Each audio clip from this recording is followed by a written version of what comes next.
How can one small moment at a rooftop party destroy years of trust? Why did his calm stare hurt more than any argument? And how did that silence lead to public, lawful consequences? What happens when a woman mistakes attention for validation and learns too late that the evidence was already recording? Before we dive deeper into this story, I have one small request.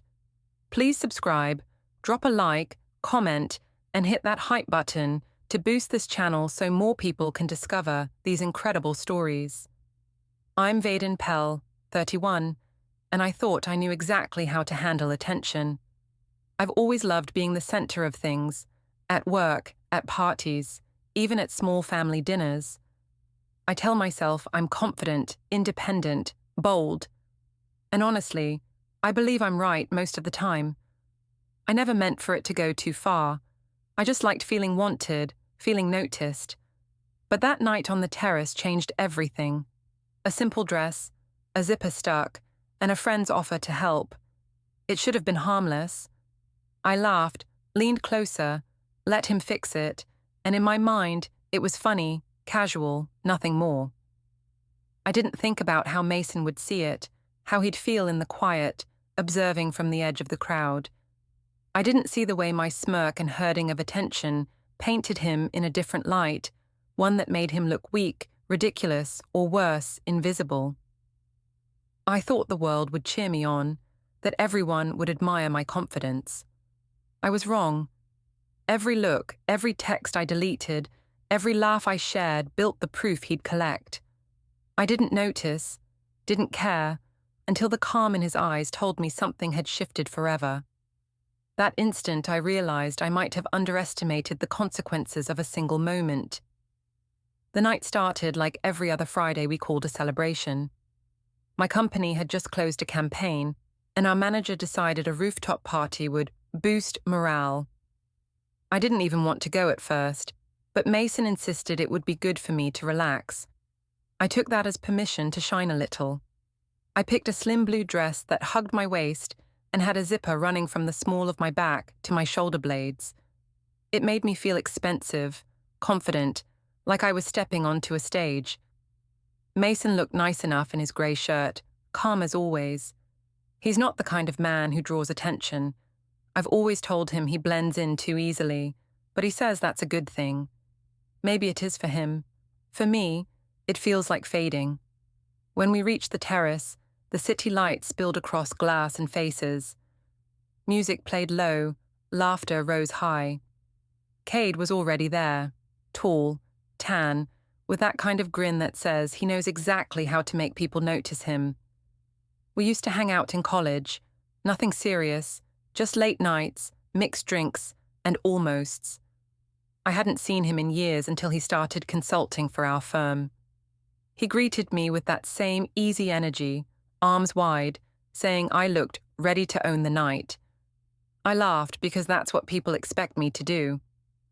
Mason shook his hand politely, a quick grip, no smile. Cade barely noticed. He was already telling me about the setup, how the view from the far terrace was insane. I told Mason I'd be right back, that Cade just wanted to show me something. He nodded, that small, slow nod that means he's thinking but won't say it. The air out there was cooler, sharper. Lights below blinked like scattered stars.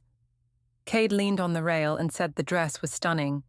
I said, "It's fighting me," because the zipper had started to slip halfway. He offered to help, said it too quickly, too confidently, but I didn't move away. I turned, laughed and said, "Go ahead, you probably do this all the time." He chuckled, said, "Only for women who trust me." I felt the tiny metal teeth catch as he pulled it up. His fingers brushed my skin, light, quick, but deliberate. The sound of the zipper was louder than the music for a second. I froze, not because of him, but because I saw Mason through the glass doors. He was standing near the bar, holding 2 drinks, eyes on us. He didn't move. I smiled anyway, told Cade, "See? Easy fix." He grinned and said, "Could have been worse. You could have had to ask your husband." That made me laugh too loud. People near the doorway turned. Someone snapped a picture, I think. The lights from phones blinked. When we walked back in, Mason handed me one drink without a word. I asked if he was upset, half teasing. He said, "Should I be?" In that even voice that sounds like calm but feels like distance. I told him he was being silly. He said he was fine. He didn't drink. Later, at our table, I kept chatting with coworkers. I told the story about the zipper like it was comedy. Everyone laughed, especially when I said Cade had better reflexes than Mason. I thought I was being funny, harmless. Mason just watched, that unreadable look still there. Someone suggested a toast. Cade lifted his glass and said, "To fearless women who don't panic under pressure." I clinked his glass, said, "And to patient men who know it's all in good fun." Everyone laughed again. Mason didn't. When the music turned slower, I asked if he wanted to dance. He said he didn't feel like it. I told him he was acting old. He smiled, but it didn't reach his eyes. "Enjoy yourself," he said. "You're good at it." I danced anyway. Cade joined for a minute, not touching, just playful movements. It was all for show.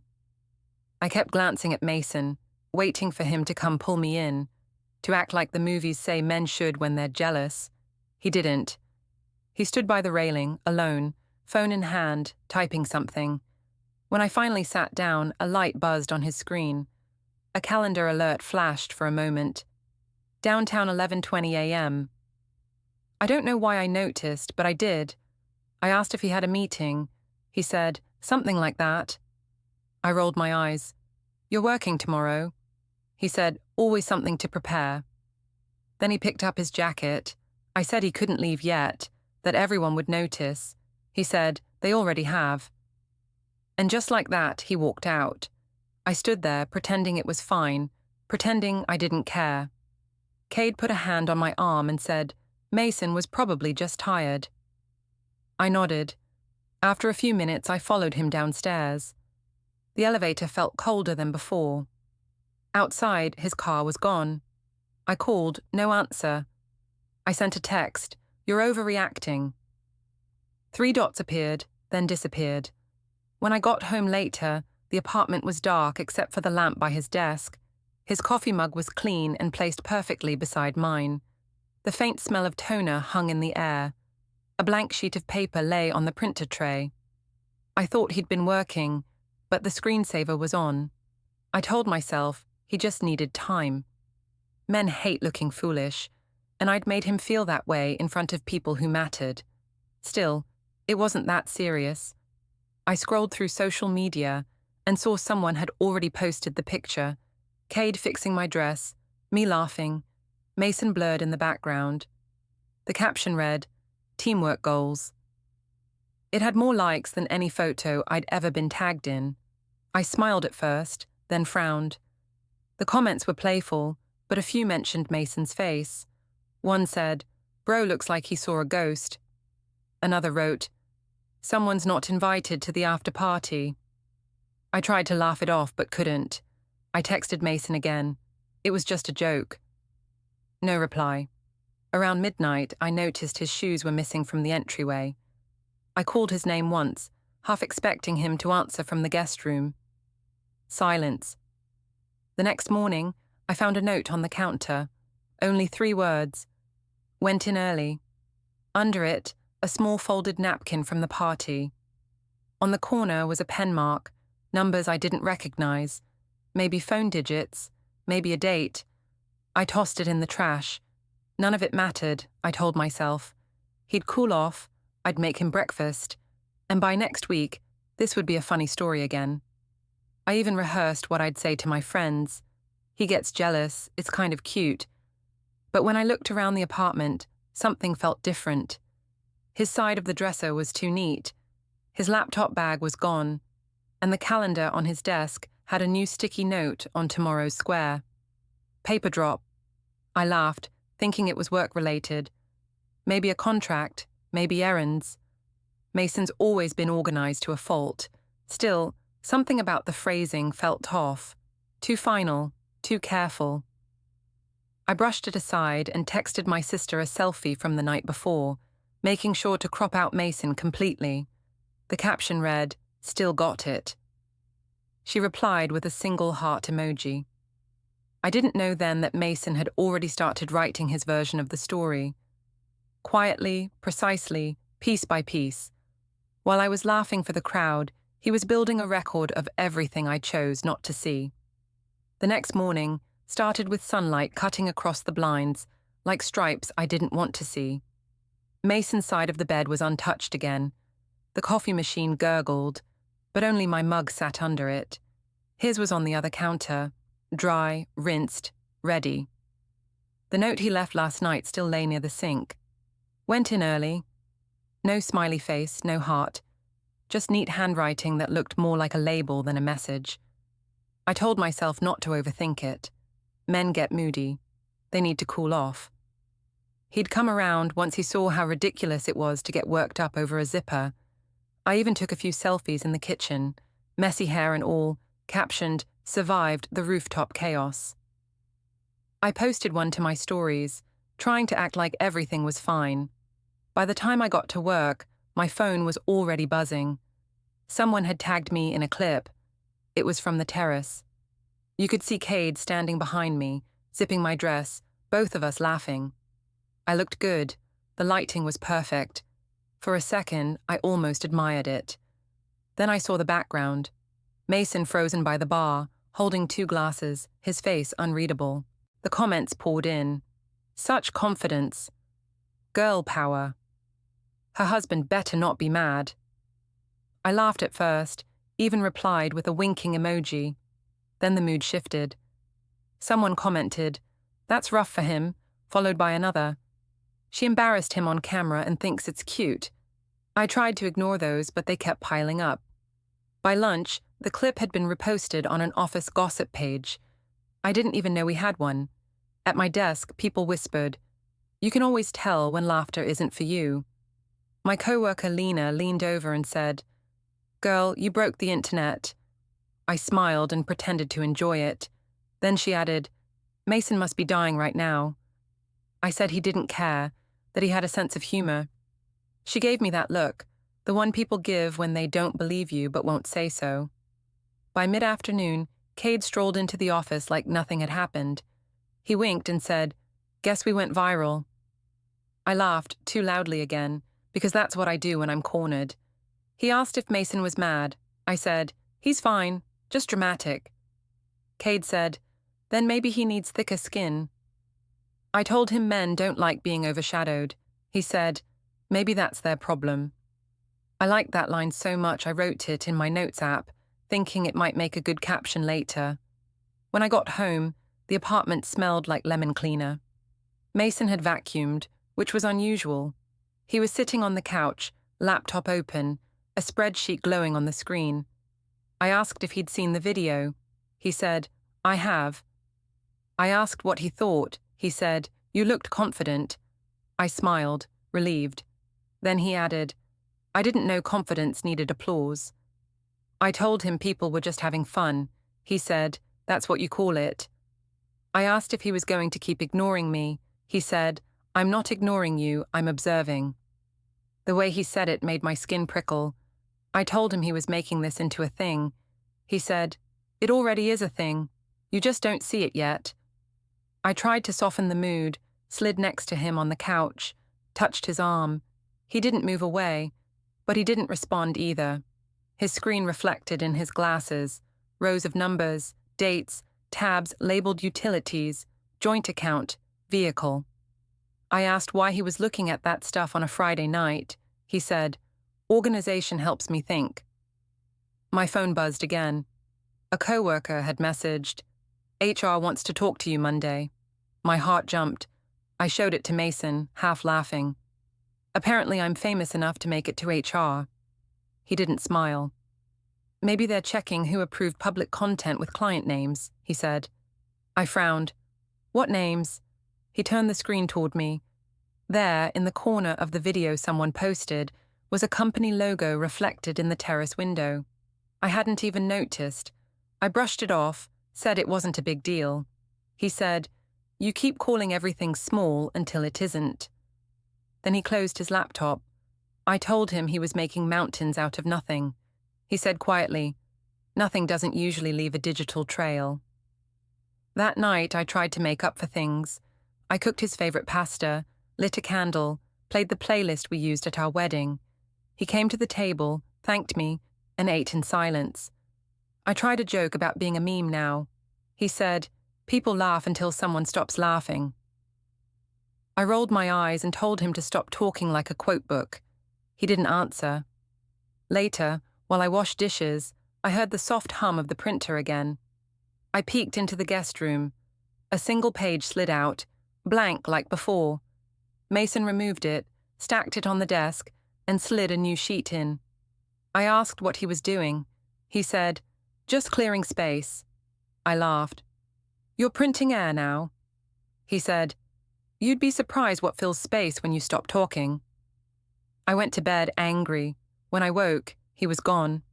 The sticky note on his desk had changed. Yesterday, it said paper drop. Now it said meeting personal. I took a picture of it to show my sister later, thinking it was kind of weird. At brunch, I told Mira everything. She sipped her coffee, trying to hide a smile. "You made him jealous. Good.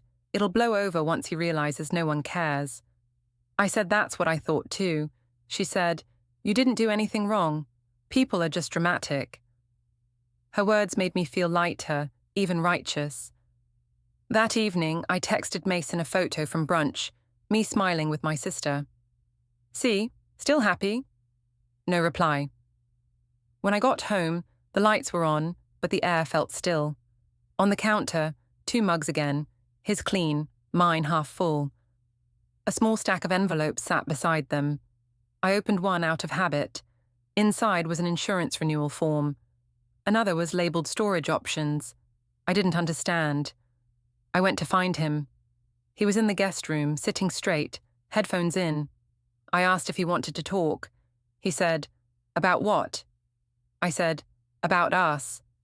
He paused his music, turned and said, "You're still performing.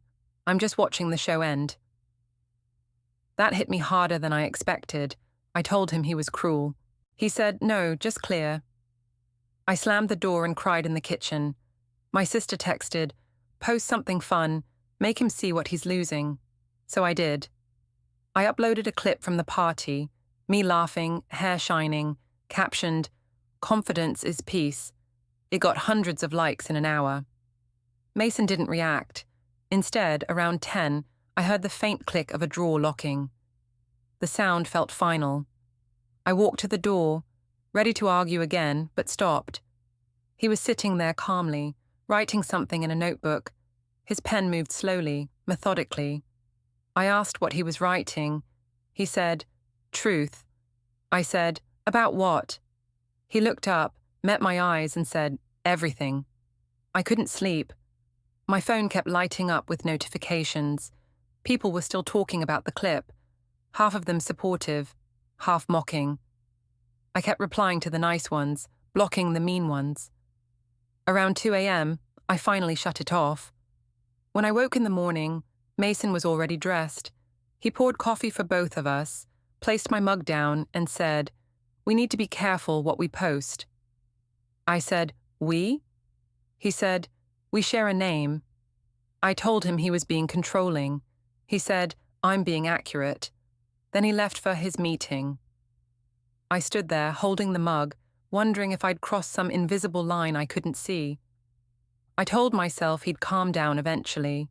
He always did. Still, the words meeting. Personal flashed in my head all day. At work, Cade stopped by my desk, grinning. "He's still mad?" he asked. I shrugged. "He's got meetings." Cade laughed. "Maybe with a lawyer." I hit him playfully on the arm, said, "You're not helping." He said, "Neither are you." When I got home that night, the apartment was spotless again, too quiet. The printer light blinked once before turning off. I touched the top of the machine. It was warm. Something had just finished printing. I checked the tray. Another blank page, perfectly centered. Beneath it, a folder marked Archive A. I told myself it was nothing, just his weird new organizing phase. But somewhere deep down, I felt the first edge of fear. Monday morning started with a dull ache behind my eyes and the faint sound of the printer again. It was becoming like white noise in the background of our marriage, soft, consistent, and impossible to ignore. When I stepped into the kitchen, Mason was already dressed. His tie was straight, his shoes spotless, his expression unreadable. He looked more like he was heading to a board meeting than an ordinary day at work. "Morning," I said, trying to sound casual. He nodded, poured his coffee, then handed me the second mug. I waited for a smile. There wasn't one. I asked if he was still mad about the weekend. He said, "I'm not mad, I'm busy." That answer stung more than a fight would have. At the office, the tension followed me like perfume. Lena whispered that the HR meeting got rescheduled for noon. She winked like it was gossip, not a warning. Cade stopped by my desk and joked that I should charge for public appearances. I laughed, too loudly again, because silence makes me nervous. The meeting wasn't as bad as I expected. HR just wanted to remind everyone about professional boundaries in public branding. They didn't name me, but everyone knew. When it ended, Cade texted, "Told you it'd blow over." "Drinks later?" I didn't answer. By evening, I was determined to prove to Mason that everything was normal again. My sister and I planned a family dinner at the new downtown restaurant. I invited Mason's parents too, to show I wasn't hiding. He said yes, which I took as a sign of progress. I didn't know it meant something else entirely.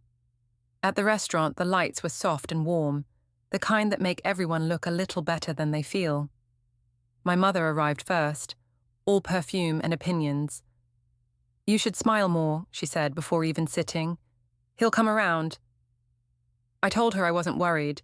Mason's parents came next. His father, Robert, gave me a polite nod, the kind he gives co-workers, not family. His mother smiled, but it was tight. Mason showed up right on time. He looked sharp, calm, careful. When he pulled out his chair, I noticed he kept his phone on the table, screen down. We ordered, made small talk, pretended to be ordinary. I even joked about how social media can turn anything into a headline. Mason didn't respond. My mother filled the silence, saying she thought the video was harmless fun. Robert cut his steak slowly, then said, "Harmless for who?" The table went quiet. My mother rolled her eyes. "Men can't take a joke anymore." Robert looked at her and said, "Humiliation isn't a joke." I felt the air go cold. Mason just sipped his water. I told Robert he was overreacting. He said calmly, "I'm just reacting." I turned to Mason and said, "You're really going to let them talk to me like this?" He said, "I don't need to defend you from the truth."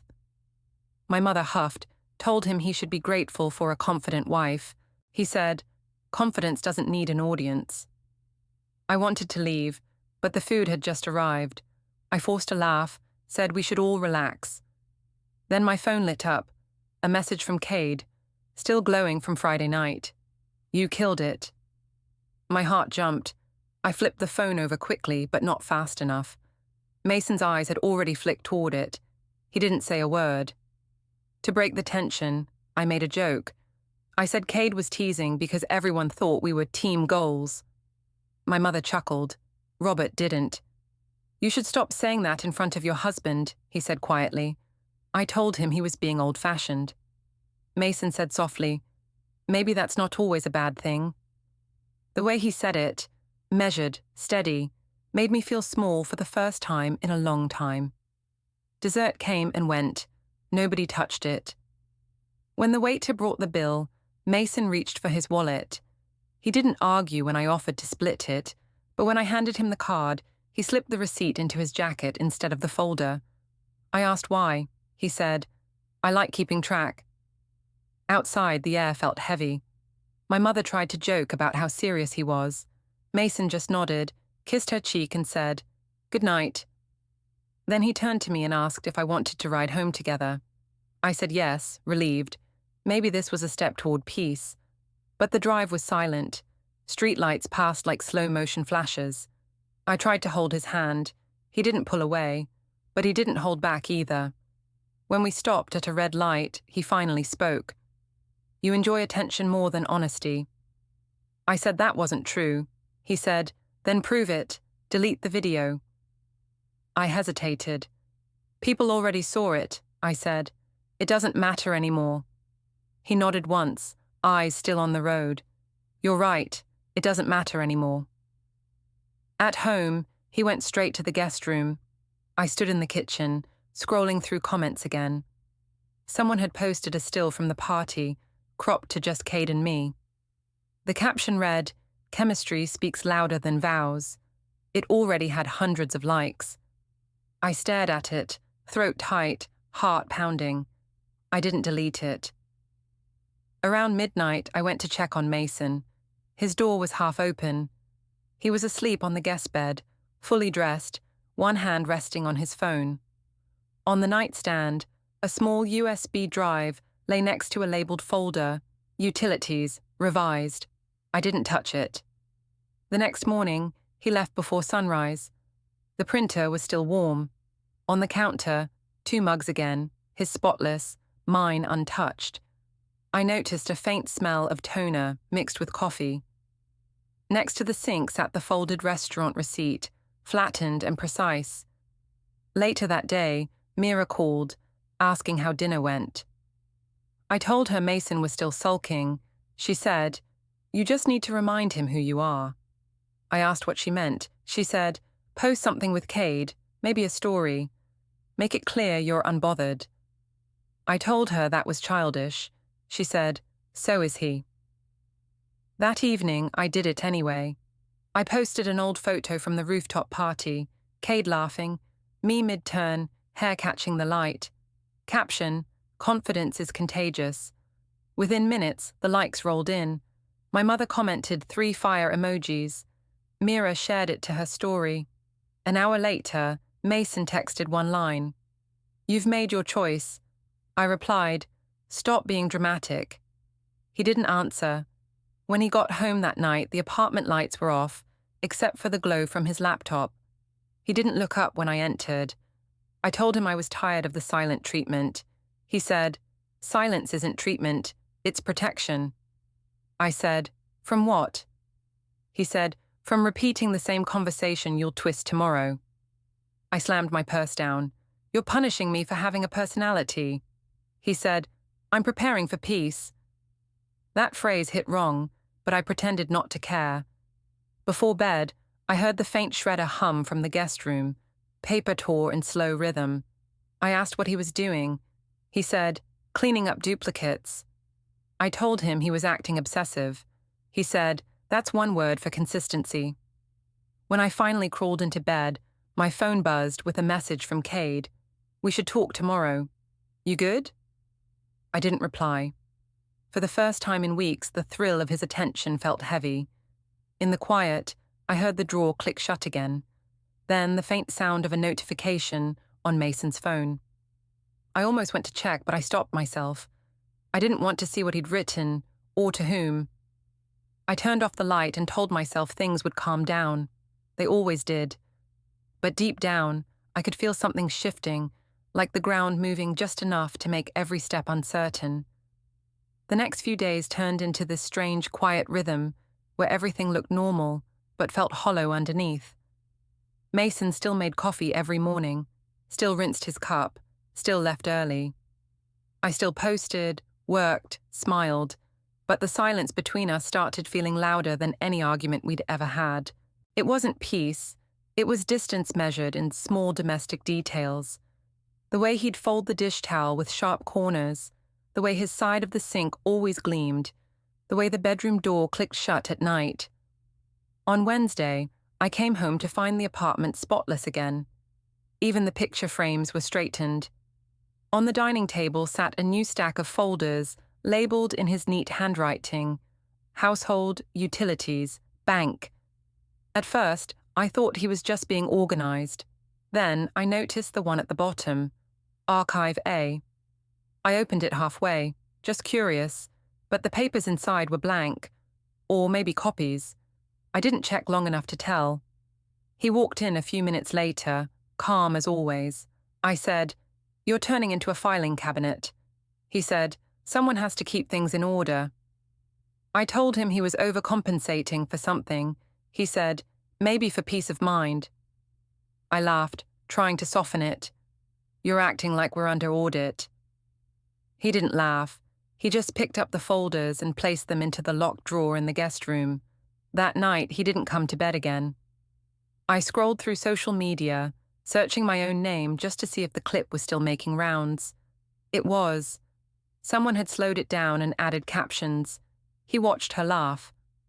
The comments were worse this time. Strangers debating whether I was cruel or just oblivious. I wanted to show Mason that I wasn't the villain they made me out to be, but he wouldn't even look at me. The next morning, I decided to make an effort. I dressed early, cooked eggs, and even made his coffee first. When he came into the kitchen, I said, "Truce." He looked at the table and said, "You never needed a war to begin with." I told him he couldn't stay cold forever. He said, "You'd be surprised how long silence lasts when you stop chasing noise." At work, everyone had moved on to the next scandal, which should have made me feel better. Cade dropped by my desk again, leaned close and whispered that he'd miss our moment in the spotlight. I told him to grow up. He said I was acting like I didn't love attention anymore. I told him there's a difference between attention and being watched. He said, "Not online, there isn't." That night, Mason was already home when I got in. He'd made dinner, grilled fish, lemon, and rice, the way he used to when we first got married. It should have been sweet, but something about the table setting felt staged, like a photo of domestic life instead of the real thing. We ate quietly. I tried to start a conversation about work, about Cade, about anything. He just nodded occasionally, eyes on his plate. Halfway through the meal, I asked if he was ever going to forgive me. He set down his fork and said, "Forgiveness isn't the issue." I asked what was. He said, "Respect." I told him he was being dramatic again. He said, "That's your word for anything you can't control." I snapped then. "You're acting like a martyr," I said. "All this silent suffering, it's manipulative." He didn't raise his voice. "No," he said, "it's measured." I slammed my hand on the table. "You're punishing me because people liked me for 5 minutes." He said, "No, I'm protecting myself from the person who liked it more than me." I stood up, grabbed my plate, dumped it in the sink. "You're impossible," he said, "and you're consistent." That calm tone drove me insane. I wanted him to yell, to break, to act like someone who cared. But he just got up, carried his dishes to the sink, rinsed them, and went to the guest room again. I followed. "You can't keep hiding in here," I said. He turned, looked straight at me, and said, "I'm not hiding, I'm preparing." "For what?" I asked. "For something proper." I laughed in his face. "Proper? What are you, a lawyer now?" He didn't answer. He just closed the drawer and locked it. Later, I told my mother about the fight. She said he was overreacting, that men hate when women outshine them. I said, "Exactly." And she said, "Let him stew. He'll come back around once he realizes he needs you more than you need him." I wanted to believe her. So that weekend, I threw myself into distraction, shopping, brunch with my sister, a movie night with friends. I posted pictures, all smiles, perfect lighting. People commented how happy I looked. I told myself that meant I was right. When I came home Sunday evening, the apartment was darker than usual. Mason was sitting on the couch with the TV off, hands folded. I told him he could at least pretend to miss me. He said, "You were busy proving you don't need anyone." I sat across from him. "You're really going to stay like this forever?" He said, "Not forever. Just until things are settled." Settled how? Properly. That word again. It made my stomach tighten. I told him to stop talking like a robot. He said, "You'll understand soon." I accused him of trying to scare me. He said, "You can't be scared of consequences you don't believe in." The next morning, there was a new key on his keyring. I noticed it when he grabbed his coat. "New key?" I asked. He said, "Something for later." By then, even the small noises around the apartment had started to feel like warnings. The soft beep of his phone at midnight, the faint hum of the shredder, the sound of his car pulling out exactly at the same time every morning. Everything was too precise. One evening, I caught him at the dining table sorting papers again. I asked why he was obsessed with documentation. He said, "Because memory isn't reliable." I told him he sounded paranoid. He said, "Maybe I'm just awake."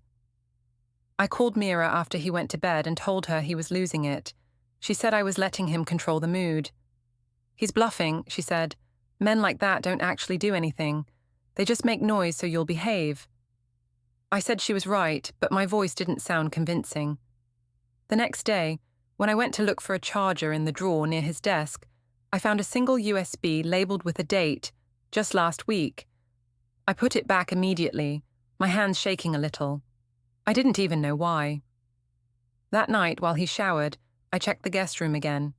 The printer had a faint smudge of ink on its edge, like something had been printed recently. The folder, Archive A, was gone. I sat on the bed, waiting for him to come out, ready to demand answers. When he did, towel around his waist, calm as ever, I said, "You're hiding something." He said, "Not hiding, preserving." "Preserving what?" "Accuracy." He walked past me to the dresser, pulled out a clean shirt, buttoned it slowly. "You'll see," he said. "It's better this way." I told him if he wanted to leave, he should just say so. He said, "I'm not leaving. I'm clearing space." He turned off the light, left the room, and closed the door behind him. The sound of that latch was soft, almost polite, but it felt final. I didn't cry. I just lay there, staring at the ceiling, listening for the next mechanical sound, the printer, the shredder, the click of the lock, anything to prove he was still doing something, still there, still caring in his quiet, infuriating way. When morning came, the apartment was silent. On the counter sat 2 mugs again, one clean, one half full, and beside them, a sticky note with 3 words written in his small, tidy print, "Handle it properly." I stared at it for a long time, my heart pounding, trying to decide if that was a warning, a promise, or just a statement of fact. Friday came heavy, like the air before a storm that never quite breaks. I'd slept badly all week, tossing in a bed that felt half empty, even when Mason was asleep across the hall. Every morning, I'd wake to the same scene. 2 mugs, one spotless, one abandoned. The faint scent of toner drifting like proof that something was being prepared while I pretended not to see. When I left for work, he was in the kitchen sorting envelopes into neat stacks. I said, "You're obsessed." He said, "I'm organized." I laughed, but it came out sharp. "You're scaring me with all this filing." He looked up then, calm as ever. "Fear means you're paying attention." The office felt smaller than usual, everyone's whispers tighter. Cade tried to make me laugh again, said we should meet for lunch to clear the air. I told him no, that Mason was already suspicious enough. Cade smirked. "Suspicious of what? You didn't do anything wrong." I almost believed him, until I caught myself checking the glass walls, wondering who could see us. After work, I drove home slower than usual, rehearsing something kind to say. The sun was low, throwing gold light across the apartment windows. He was waiting when I walked in, sleeves rolled, kitchen spotless.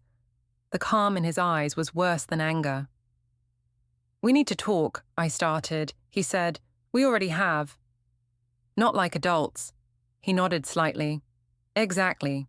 That's what I plan to do." He poured coffee for both of us, even though it was evening. The sound of it filled the silence between us. "You're not listening," I said. "You've been acting like a machine." He set the mug down. "Machines break less easily." I followed him to the living room. "You can't keep doing this. You're freezing me out for a joke that got out of hand." He said, "It wasn't a joke. It was a demonstration." "Of what?" Of what I mean to you when people are watching. I threw my hands up. You're being dramatic again. He said, you use that word like a shield. It doesn't work anymore. I wanted to fight, to make him shout, anything but this quiet dismantling of what we were. You're twisting things, I said. You're making yourself the victim because I embarrassed you. He said, I'm not the victim, I'm the witness. Something about the word made me pause. Witness to what? To everything. He walked to the guest room. I followed, demanding to know what he meant. He didn't answer. He just unlocked the drawer, took out a single USB, and placed it on the desk. What's that? I asked. Proof, he said. Proof of what? That I danced? That I laughed? That I tried? I snatched the USB, but he didn't move to stop me. I opened my laptop and clicked through. It wasn't files, just empty folders labeled with dates, each one matching a day from the last month. The sight of it made my chest tighten. You're insane, I said. You're documenting your marriage. He said, I'm documenting the end of it. He walked past me then, picked up his keys and said quietly, I'll handle it properly.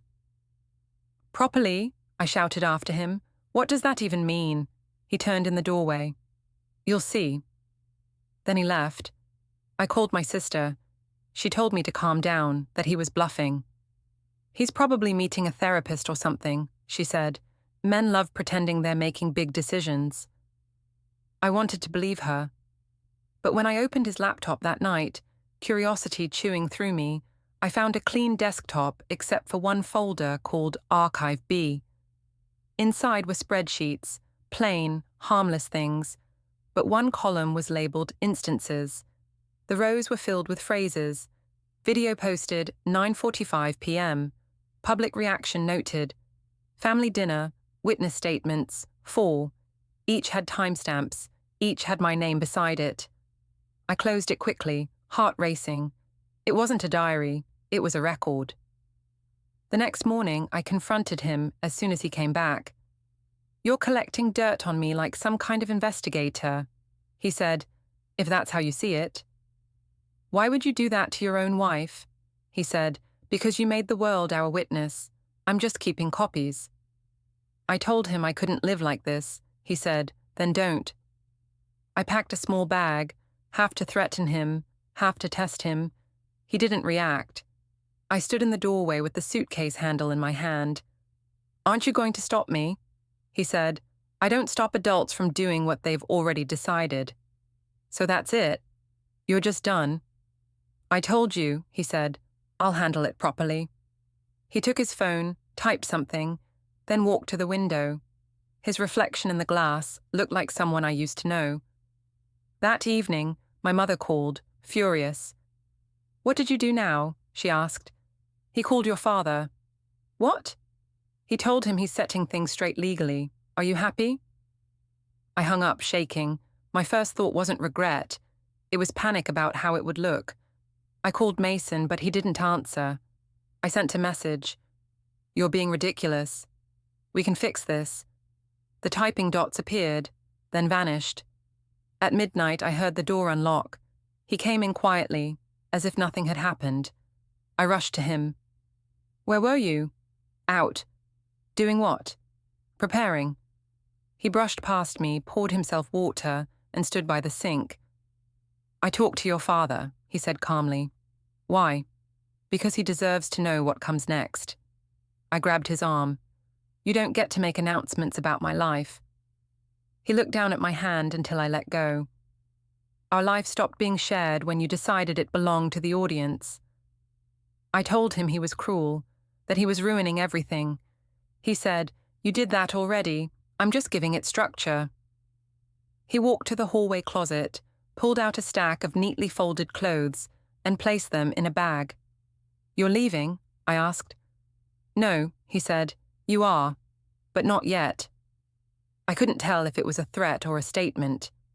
You can't control me, I said. He said, that's the point. I'm done trying. The next day was silent again. He spent most of it on his laptop, the faint click of keys echoing like raindrops. I tried to make him look at me, to react, to show anything human. Are you at least angry? I asked. He said, I was. Now I'm careful. That night, I dreamed of a courtroom. Not loud or chaotic, but quiet, white, and cold. Mason stood across the room, holding a folder labeled Evidence. I woke sweating, convinced it meant nothing. In the morning, he was already dressed for work. We need groceries, he said. Do you want to come? I nodded automatically, desperate for normalcy. The drive was wordless. When we parked, I reached for his hand. He didn't pull away, but didn't hold back either. The fluorescent lights made everything look too clean, too bright. By the time we reached the car again, I couldn't take it anymore. You win, I said.